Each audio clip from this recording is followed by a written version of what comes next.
রোগী মৃত্যুকে কেন্দ্র করে উত্তেজনা, বাঁকড়ার বেসরকারি নার্সিংহোমে ভাঙচুর। রোগী মৃত্যুকে কেন্দ্র করে উত্তেজনা ছড়ালো হাওড়ার বাঁকড়ার একটি বেসরকারি নার্সিংহোমে। পরিবারের অভিযোগ, চিকিৎসায় গাফিলতির জেরে মৃত্যু হয়েছে ৬৫ বছর বয়সী আরতি পণ্ডিত নামে এক মহিলার। ঘটনার পর উত্তেজিত পরিজনরা নার্সিংহোমে ভাঙচুর চালান বলে অভিযোগ। পরিবার সূত্রে জানা গিয়েছে, গতকাল রাতে সামান্য পেট ব্যথা নিয়ে আরতি দেবীকে নার্সিংহোমে ভর্তি করা হয়। সোমবার সকালেও তিনি পরিবারের সদস্যদের সঙ্গে কথা বলেন বলে দাবি তাদের, কিন্তু কিছুক্ষণের মধ্যেই হাসপাতাল কর্তৃপক্ষ তার মৃত্যুর খবর দেন। মৃতার পরিবারের অভিযোগ, যথাযথ চিকিৎসা না করায় এবং অবহেলার কারণেই তার মৃত্যু হয়েছে। এই অভিযোগকে কেন্দ্র করে হাসপাতাল চত্বরে উত্তেজনা ছড়িয়ে পড়ে। ক্ষুব্ধ আত্মীয়রা নার্সিংহোমের ভেতরে ভাঙচুর চালান বলে জানা গিয়েছে। পরিস্থিতি নিয়ন্ত্রণে আনতে ঘটনাস্থলে পৌঁছায় বাঁকড়া ফাঁড়ির পুলিশ।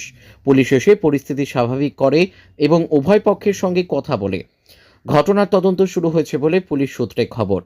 নার্সিংহোম কর্তৃপক্ষের তরফে এই অভিযোগের বিষয়ে এখনও আনুষ্ঠানিকভাবে কোনো প্রতিক্রিয়া মেলেনি। পুলিশের প্রাথমিক তদন্তের পরই মৃত্যুর প্রকৃত কারণ স্পষ্ট হবে বলে জানা গিয়েছে। প্রথমে নিয়ে এসেছি, মা কথা বলে এসেছে, ভর্তি হলো, কথা বলে ভর্তি হয়েছে। সকালবেলা 10টায় ঢুকেছি, যখন 4-5টা সিস্টার মাকে ধরে আছে, খ্যাঁচ মতো এসেছে, ডাক্তার নল দিচ্ছে না মাকে। তারপর মাকে দেখে ভালো হলো, আমাকে ঢুকতে বললো, আমি ঢুকলাম, মায়ের হাত নড়ছে, মা বেশ প্লেন শুয়ে আছে। নিচে আমাকে ওষুধ কিনতে পাঠালো, আমি ওষুধ কিনতে নিচে নেমেছি, আমার ভাইজি গেছে, আমি বলছি তোরা দেখ ঠাম্মাকে, আমি তাও নিচে ওষুধ কিনতে যাচ্ছি। তারপর ওষুধ কিনতে আসিছি, তারপর আমার ভাইজি ছুটেছে, ও ঠাম্মা পিসি তাড়াতাড়ি ওষুধ, ঠাম্মাকে একটা ইঞ্জেকশন পুশ করেছে, আর ঠাম্মা চরচর করে ফুলে আর সারা নে আমার মাকে কি ইঞ্জেকশনে পুশ করলো সে। আমার মা আমাদের জীবন থেকে চলে গেল, আমার মাকে কোথায় পাবো আর এই কোথায় গেলে পাবো। 9টা 9:30 হবে। তখন আমরা এসেছি দমদম থেকে এসেছি ভর্তি করতে যখন ভর্তি করলাম, তখন ডাক্তারবাবু বললো যে সেরকম কিছু ব্যাপার না, কি হচ্ছে বলো। আমরা বললাম যে পেটে লাগছে, 2-3বার বমি করেছে। 2-3বার বমি করার পরে থেকে আমরা ভয়তে আমরা বাড়িতে রাখতে পারিনি, নিয়ে চলে এসেছি। তা নিয়ে চলে আসার পরে এখানে ভর্তি করলাম, পয়সা করি যাবতীয় কথাবার্তা হলো। 4,500 টাকা নাইট দিতে হবে, 4,500 টাকা। মেডিসিন যা লাগবে আপনাকে কিনে দিতে হবে, ডাক্তার যা লাগবে আপনাকে 1,000 টাকা, 1,600 টাকা। দুটো ডাক্তার হলে 1,600 টাকা, একটা ডাক্তার হলে 1,000 টাকা। আমরা সব মেনে নিলাম, ভর্তি করার পরে আমরা নিচে বসে আছি। এমনকি অ্যাম্বুলেন্সওয়ালাকে নিয়ে আমরা এখানে বসে আছি, অ্যাম্বুলেন্সওয়ালা আমাদের নিয়ে যাবে বলে বসে আছি, অ্যাম্বুলেন্সওয়ালাও বসে আছে। তাকে নিয়ে যখন আমরা এই রাত্রিতে বসে আছি, রাত 12টার সময় তখন আমরা করলাম কি, এখান থেকে আমরা যখন বসে আছি, তখন ডাক্তারবাবু বললেন, একটাই কথা বললেন যে আপনাদের অসুবিধা নেই, আপনার মা ঠিক আছে, সুস্থ আছে, আপনারা বাড়ি চলে যান, আপনারা বাড়ি চলে যান। আমরা তখন বললাম যে তাহলে আমার দিদিকে রেখে যাই, এইটা আমার দিদিকে এখানে রেখে গেছি, যে মায়ের কী লাগবে না লাগবে এখানে তুই থেকে যা। তো থাকলো, আমরা বাড়ি চলে গেলাম। আমরা এসেছিলাম 7-8 জন, ভাইবো সবাই এসেছিলাম, ভাগনা 7-8 জন এসেছিলাম। তো যখন আমরা এখান থেকে বাড়ি চলে গেলাম, যখন এখান থেকে আমরা 12টার সময় আমরা এখানে অ্যাম্বুলেন্সে করে, বুঝতে পেরেছেন, যখন বাড়ি চলে গেলাম তাও আমার দিদি এখানে ছেড়ে গেল, দিদি রয়ে গেছে। আমার ভাইবো বললো সকালবেলা, কাকা আমি যাচ্ছি, তুই যা, আমি দোকানটা খুলি। আমি দোকান খুলেছি, দোকানে বেচাকেনা করছি। ভাইপো এসে মায়ের সঙ্গে কথা বলেছে। কি নিয়ে ভর্তি হয়েছিল?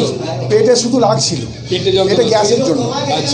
পেটে গ্যাস হয়েছে, লাগছিল, বমি করেছে। আমরা বলছি আমরা তো জানি না ডাক্তারি কী হবে না হবে, হয়তো কিছু হতে পারে, চলো ডাক্তারের কাছে নিয়ে যাই। তো আমরা ডোমজুড়ে যাওয়ার কথা, ডোমজুড়ে যাইনি, আমরা এসেছি বেলুবনে। আমি ডোমজুড় থেকে এসেছি। আজকে সকালে ভাইপো এসে যখন দেখলো মা পরিষ্কার আছে, মায়ের সঙ্গে কথা বলে যখন মায়ের কাছ থেকে কথা বলে নিচে নেমেছে, তখন একজন ওই পুশ করছে ইঞ্জেকশান, পুশ করছে, এই হাত থেকে নিয়ে এই হাতে পুশ করছে, মানে যে কোনো একটা মেডিসিন পুশ করে বলে, সেই ইঞ্জেকশানটা পুশ যেমনি করলো, মা সঙ্গে সঙ্গে একদম পুরো 4 ডবল মোটা হয়ে গেল, এরকম পুরো মোটা হয়ে গেল ফুলে। আর গেটে দরজা ঠুকছে, আমার ভাইপো দরজা খুলছে না, ফুলে রইলো। তার কিছুক্ষণ পর দিয়ে বলছে আপনার মায়ের ডেট হয়ে গেছে। এবার যখন দেখতে গেছে দেখছি ফুলে এরকম ফুলে আছে। কী মেডিসিন মেরেছে? ডাক্তার জ্ঞান আছে তার? যে ডাক্তারি করছে তার জ্ঞান আছে কোন মেডিসিন দিতে হয় কোন রোগের জন্য? আচ্ছা আমাদের বাঁকড়া হ্যাঁ হ্যাঁ আমার নাম সনাতন পণ্ডিত। আমি যে মারা গেছে ওনার আমি ছেলে। আচ্ছা ওনার নাম আরতি পণ্ডিত।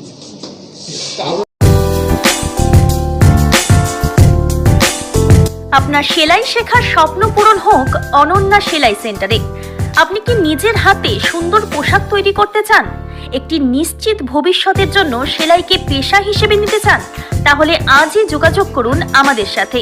আমরা মেয়েদের অত্যন্ত যত্ন ও মনোযোগ সহকারে সেলাইয়ের কাজ শিখিয়ে থাকি।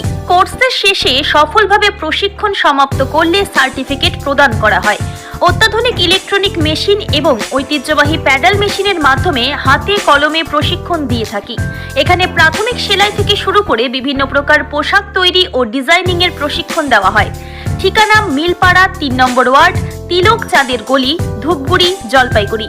যোগাযোগ করুন 9832554008 অথবা 8101202019 এই নম্বরে। তাই আর দেরি নয়, সীমিত সংখ্যক আসনে ভর্তি চলছে।